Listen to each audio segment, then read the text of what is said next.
directed the ship to turn around. Over a 6-hour period, the vessel and her crew repeatedly ignored U.S. warnings. And then the U.S. Navy destroyer executed a series of pre-planned, carefully calibrated escalation options, including firing 5 warning shots. The vessel and her crew authorized disabling fire against the Tuska. U.S. sailors warned the crew of the Tuska to abandon the engine room, and at approximately 9 a.m. Eastern Time, the destroyer disabled the Tuska's engine by firing 9 inert rounds. Mr. Chairman, over to you. Thank you, Mr. Secretary, and good morning, everyone. Thanks for being here. Today marks 55 days since the President of the United States ordered major combat operations against Iran. Today and this morning, the Joint Force remains postured and prepared to recommence major combat operations on the order of the President.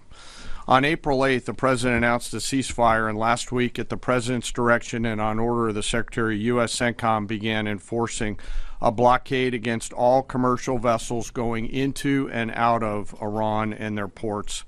Simultaneously, the U.S. military, in support of the U.S. Department of Justice, was ordered to conduct maritime interdiction operations against sanctioned and dark fleet vessels globally. This operation also began on April 8th, and what I'd like to do this morning is update all of you on those actions and activities. First, as I mentioned, U.S. Central Command continues to maintain a strict blockade on all the ports. We're enforcing the blockade across the board against any ship of any nationality that is transiting to or from an Iranian port or territory. We're closely tracking vessels of interest headed towards Iran and those moving away from Iran that were outside the blockade area when this blockade was ordered. And as everyone saw this past weekend, we're prepared and postured to intercept them. As of this morning, 34 ships have met the U.S. blockade and made the wise choice to turn around. One ship did not, and that ship was the motor vessel Tuska. Over several hours this past Sunday, April 19th, the U.S. conducted maritime interdiction operations against the Tuska, whose crew attempted to breach the blockade line. The Tuska is a large container ship, about 965 feet long, or about the same size as a United States Navy aircraft carrier, and over 100 feet wide. The operation began about 4 a.m. Eastern Standard Time when the United States Navy destroyer approached her. And the crew and the vessel ignored warnings. And I've described how the destroyer force is operating in the area prior. Upon intercept and coming within visual range, American forces began to issue several clear and unambiguous warnings and inform the vessel and their crew that they were in a violation of the U.S. blockade and directed the ship to turn around. Over a 6-hour period, the vessel and her crew repeatedly ignored U.S. warnings. And then the U.S. Navy destroyer executed a series of pre-planned, carefully calibrated escalation options, including firing 5 warning shots. The vessel and her crew continued to ignore warnings. And after exhausting all other measures, CENTCOM authorized disabling fire against the Tuska. U.S. sailors warned the crew of the Tuska to abandon the engine room, and at approximately 9 a.m. Eastern Time, the destroyer disabled the Tuska's engine by firing 9 inert rounds. What stands out here isn't just the escalation, it's the deliberate pacing of it. You're watching a textbook example of controlled force. Warnings issued, ignored, repeated, and only then followed by disabling fire. But look closer at what that implies. A commercial vessel chose to test a U.S.-enforced blockade for 6 straight hours, even after warning shots. That's not confusion. That's a calculated risk. And the response?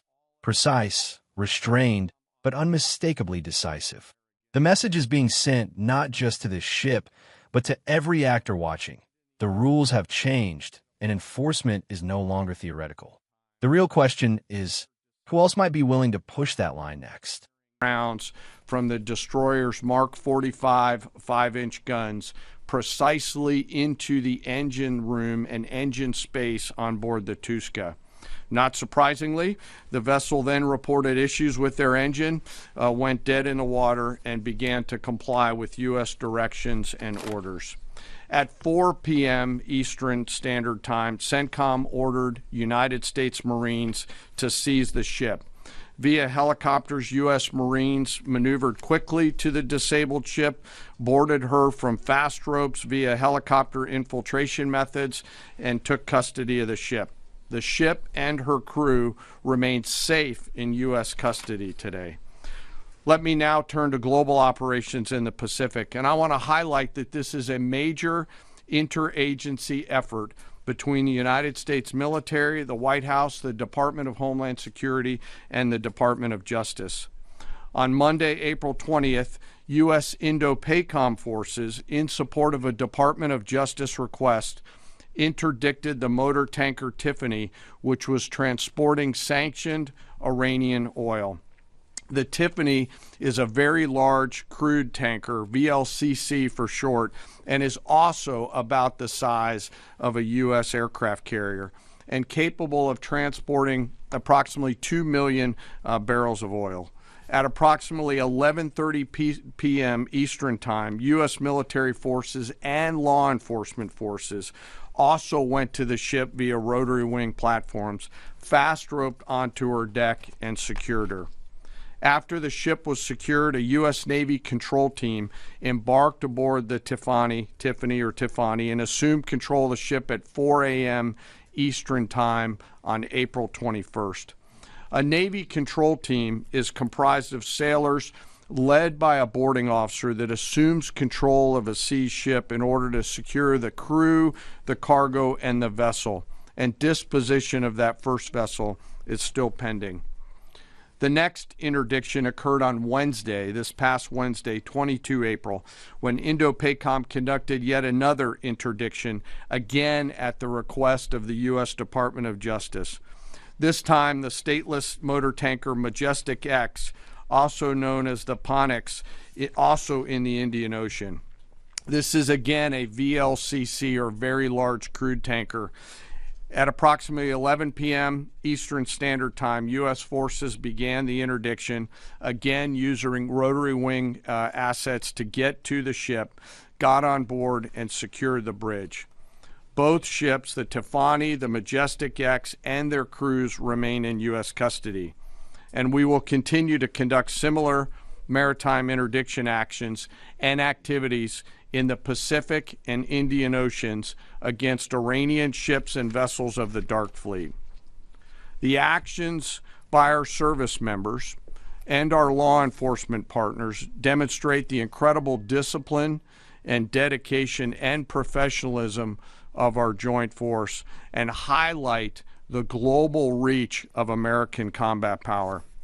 The joint force remains on ensuring the Iranian regime cannot harm our interests or those of our allies and partners. And I'll highlight that Iran has repeatedly sought to offensively and proactively expand the conflict by aggression against its neighbors and its attacks on global shipping through the Strait. To date, Iran has attacked 5 merchant vessels, seized 2 of them that were attempting to transit the Strait. And these include ships that Iran itself had cleared to proceed. Now, as I always do, I want to honor members of the Joint Force. Today, I want to highlight and proudly describe the essential role of our intelligence enterprise and the role that they play in conducting our military operations. The totality of their work is the culmination of days, months, and in many cases, years of work by our uniformed and civilian intelligence professionals. We have been able to do the work that we are ordered to do because America's intelligence force, including our core collectors and analysts, have spent decades searching for every loose thread. from the determination of a particular intelligence requirement to that piece of intelligence being collected in the field by a military or interagency case officer, to the rigorous analysis that goes into reporting on that finding. Those team members spend their careers answering the incredibly important questions that we must attempt to answer before, during, and after operations. They live in the enemy's mind. Normally located behind the green door or behind the vault door in dark, windowless rooms across the world, 24 hours a day, 7 days a week, 365 days a year, are world-class intel members from DIA, our service intelligence components, NSA, NGA, CIA, NRO, and in the case of the operations that I've just described, the Office of Naval Intelligence, all work tirelessly to sift through the mountains of collected information using tools, tactics, techniques, and procedures that I'm not going to discuss today. The sun never sets on these world-class professionals, and their goal is every minute of every day to be on the account. And they know the enemy. They know their combat capability, their weapons, their industrial and economic systems, and they know their leaders' pattern of life, where they go, what they think, and what they do. Thanks to their work, we know Iran, and it is an incredible work that they do. Again, none of our operations that we've conducted during my time in this job could have been done without the service of these intelligence professionals. And the distance from those core collectors and those analysts to those Patriot crews who are defending U.S. forces forward or the fighter pilots is incredibly small. Every single day, as their mottos say, they are committed to excellence in the defense of the nation and to securing the future, and they're doing the work of the nation. Before I close, as I do every time, I want to highlight and remember our fallen. Today, I want to highlight the 63 victims of the terrorist bombing of the U.S. Embassy in Beirut, which occurred 43 years ago, just a few days ago, on April 18th, 1983. At that time, this was the deadliest attack on a U.S. diplomatic mission, and this was the first attack conducted by Iranian-backed forces on Americans. The suicide bomber detonated a vehicle-borne improvised explosive device out in front of the embassy, killing 63 innocent people, including 32 Lebanese, 14 visitors, and 17 Americans. And among those lost, members of the Joint Force to include 3 Army soldiers and 1 United States Marine. We remember their names: Sergeant First Class Richard Twine, Staff Sergeant Ben Maxwell, Staff Sergeant Mark Salazar, and United States Marine Corporal Vincent McMaw. Today we remember them. We carry on their memory and the memory of all our fallen, and remain grateful for their sacrifice and that of their families, who continue to show us what courage looks like. As we continue to press forward and maintain these operations, the Secretary, the Joint Chiefs of Staff, and I are deeply humbled by the spirit, tenacity, and commitment and grit of the 2.8 million members of our Joint Force.